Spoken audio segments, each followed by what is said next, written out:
Welcome to Beth Roars, where we look at your favourite singers to find out what makes them them.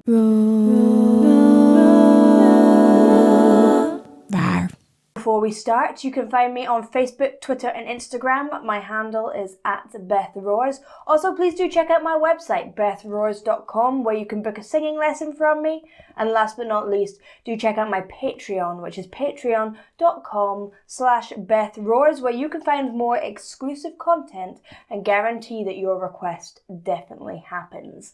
Now, this one actually isn't a request, it's just a request by the majority, and I know this band because a student of mine came in with a song by them, and it's quite funny because this guy is the sort of person who comes in and loves to sing Avenue Q and Beauty and the Beast. He's real into his Disney and musical theatre, and was like, the guy in this band is amazing, you must listen, I want to sing like him. It's so different to all the other styles, but his technical ability is incredible and it's so difficult, so can we sing some songs? And they were, in fact, very, very difficult. So, yep, I'm excited about doing this one for sure. I've actually never heard a live version. I've only heard the recorded version, so who knows? I may feel like it's different than I thought it was going to be, but I've got a feeling it's going to be pretty epic. You know what I wish I had? Like a team name for the people that watch my channel. Like, all the YouTubers are like, hey, whatever, I don't know, what you want to be called? Do you want to be called anything? Do you just want to be called, like, people? I want to address you like you're part of the Beth Roars team. Got any ideas? Put them in the comment box below. I'll get t-shirts made. No, well, if you want one. Okay, so we have a special treat for y'all. Yay! And there's a song that we've had in our catalog for, when was this made? 7 years, something like. It's been around for 7 years. We recorded it on AB3. And fans have been asking for a long, long time, when are you going to play this one special song? It's this one song. And these guys are like, oh, Miles doesn't want to play it because whatever, since there's a high note at the end, he's a bit baby. So... I can't wait for the high note, I'm not going to lie. I'm manning up. You guys want to hear Words Darker Than the Wings or what? Yeah, I want to hear it. Okay. All right, let's do this.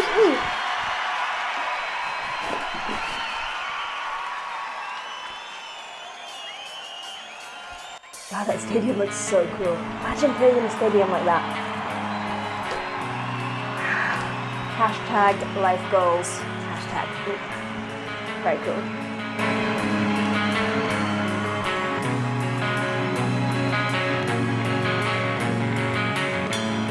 You say you are. I hope that I'm wrong. I know that you tried, but still it is gone. Already, he just has such clarity of tone. He's on these super high, it's kind of like F, G, sort of around that area, and he is thinning it out, so it's really mixy. It's not a strong chest voice, it's not a full head voice, but it is a real, like, bang in the middle mix, which is giving him that power, yet it's still got that light feel. Actually, I just had a little listen back. The U was more of a head voice, but it was also like a very good chord closure head voice, just in case you're like, wait a minute, Coach Roars, you don't know what you're talking about. I listened back. I heard it. Yeah, I like how he is modifying the vowels at the end of each phrase. So it kind of goes around the vowels gum and closing it. I liked how he changes the end of the phrase each time. He's being quite skilled in how he is expressing, so that each time is different. The first time was nice and light. Now that I'm wrong. So he did that kind of country scoop and then kept it open right until the end and put the or wrong right on the end. And then the second time, I think the word is spirit. Spirit is, and he really pushed into it. Had that scoop again, but really is, adding that whiny sound. Gone and closed onto the n sound. Just don't you lose hope. I swear I never dreamed that. Ooh, Don't you let go. he's a great singer as well. I swear I still believe. And his voice sounds very similar. Don't know. So he's leaving it kind of shouty. Na, na, na, na. He's kind of letting it fall off as if it's a shout, but it's very, very well produced. It doesn't have to be. If he wanted to do na, na, na, na, I think he would be absolutely fine because the way he is producing it sounds so controlled. But he wants it to sound rocky and shouty, so he's doing na, na, na, na, attacking it and then falling off the end of the note.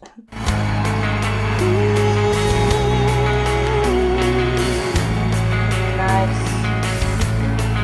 Remember the years when I still walked home. I love the distortions he's bringing in. That fry sound. I only grown. How could I be wrong? I hope there comes a day you're here. God, they're both great. How could we be lost? Lost just cease to be, not carry on. They both sound so similar, but the reason is because they're placing it in a very similar place. Oh, I lost my thing. The reason is they're placing it in a very similar place. It's in this beautiful mix. It's really consistent and they've got full chord closure. Someone asked me what I meant by that. So when you don't have full chord closure, your vocal cords just don't meet and you get a breathy tone. So it could be ah. But when you can keep that full chord closure, your vocal cords coming together the whole way, then when you get up towards your head voice, you don't get that breathy tone. It keeps it nice and full. So, and often that's what we want to achieve. It's a really healthy way of singing. It means you're putting in minimum effort for maximum output.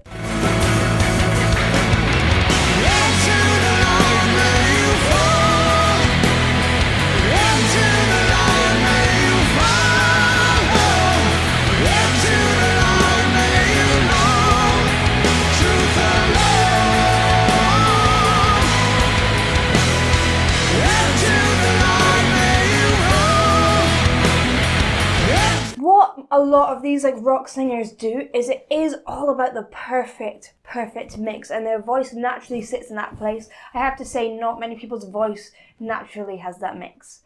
I always find it quite funny, like when people come in, I work so hard, like for months and months in my parents' house of going wah, nah, and making all these horrible noises. They hated me, it was so noisy.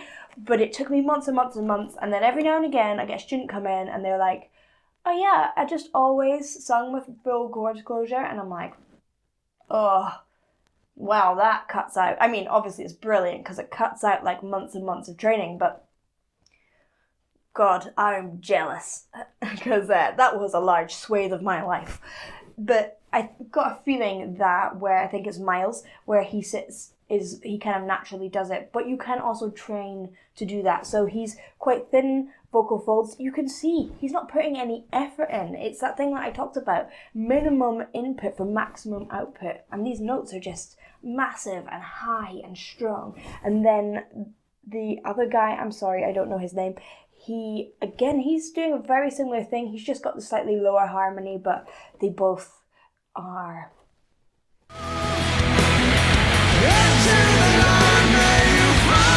Wow. This is difficult.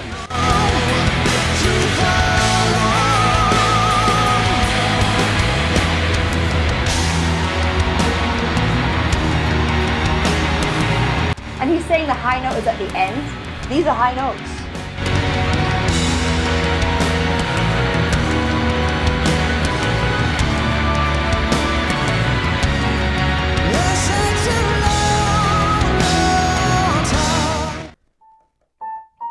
So these are B flats, and I've done a lot of work on songs from musicals, and often that's like, whoa, that person is singing these notes. That's the high note that people want with that tone. And he's using this kind of whiny place. Na, na, na, na, na. He's going really forward placement. I don't want to say nasal because it's kind of different, but it's twang. It's eh. A lot of what people do is they kind of close it off, but you don't want to be closing off your nasal passages. You need to be also raising your soft palate, keeping that space at the back, keeping it nasally, but also not letting your larynx come up and be really tight in your neck, because that's also a thing. People go, and it gets really tight. Also, watch where your tongue is. There's so many different things that you could be looking at. So if it's you and you're getting a bit of tension or it's going a bit too light, think about chord closure, which that kind of whiny sound will help you find that. If you're getting a bit of tension, then often it's larynx or tongue. Tongue, for me, has been the most massive thing. Like, it's most often the tongue that's causing the larynx to rise. So doing tongue stretches, just sticking your tongue out and holding it out and trying to sing it with your tongue out and then bringing it back in, because you need the space in your mouth. If you're getting a kind of closed off sort of sound, raise your soft palate, so you've got a bit more space. So that's like a yawn feeling almost. And then, last but not least, try a goo goo goo. One of my favourites, really works. But that feeling of it's like a big bear sort of sound, really makes your larynx lower. So if you keep that feeling while you're raising up, your larynx shouldn't pop off as high.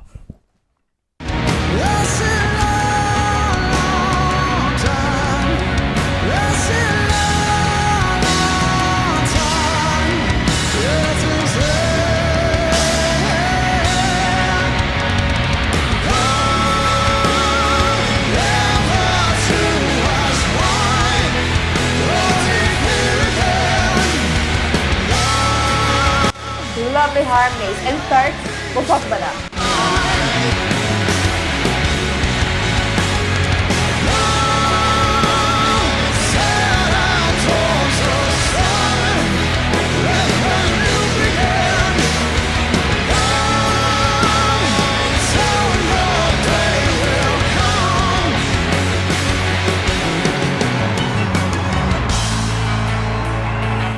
Okay, so harmonies like that, people are like, how does that work? And it's like the rule of thirds. The bottom, I would say that maybe the top one is the melody, so because it's a little bit louder. So you have that is your top note, and then you count 3 notes down, including that top note. And then you follow the pattern of the melody, the shape of the melody, starting on that lower note, and that's how you keep the harmony. You can do that the opposite way around. It's often easier if you're doing the one above, but often that is how harmonies work. Sometimes it can be a little bit more tricky, but in this case, it's like a basic thirds harmony, and honestly, sometimes that is the best. It just sounds nice and warm, nice and together, really punchy. There's a reason that thirds are used in just about everything.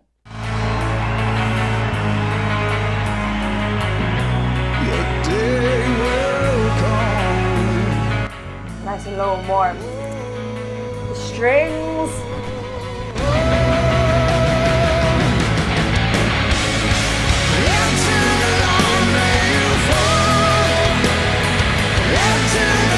I wish I had a handle.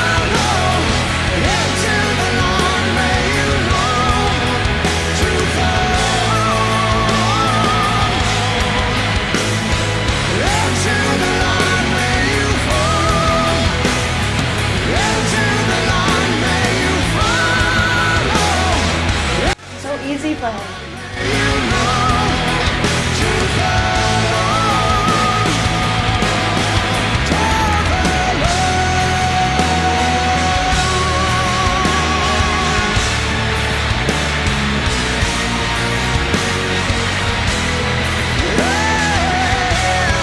I like that scoop.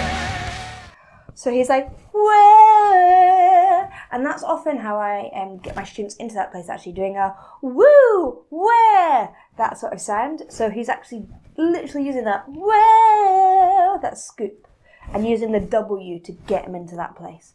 Although actually for him, I think he's just easily in that place anyway.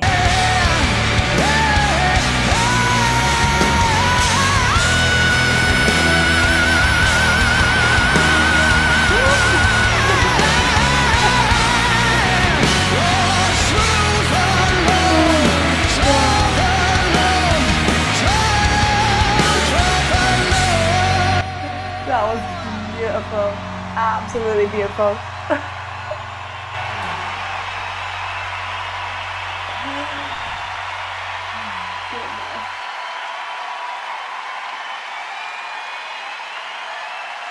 That was so good.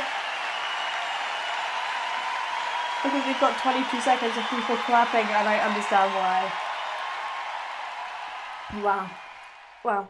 Top Note was just so well produced. Like, I am a girl and I would struggle with that. Like, that would take me a lot of practice to get that, and he's just like, it looks so easy, but that's when you know someone's doing it well, because they're not having to put so much effort in, they're just placing it, they're relying on the resonance. He's found that note and found the most resonant space for it. So each of us may have to make slightly different adjustments just because of the shape of our face or our vocal passage, but he is finding the perfect shape between the larynx and the mouth to boost the sound, basically. Again, what I do with my students is often get them to find that real resonance. You'll feel it buzzing in your head when you get it perfect. It's sometimes the first time it happens, it's quite a shock. You're like, whoa, that sound feels massive, and you feel it everywhere.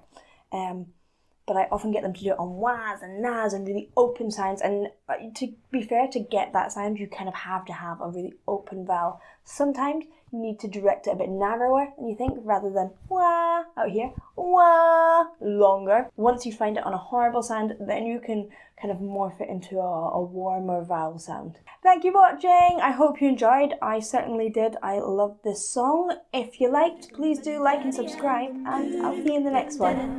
Bye.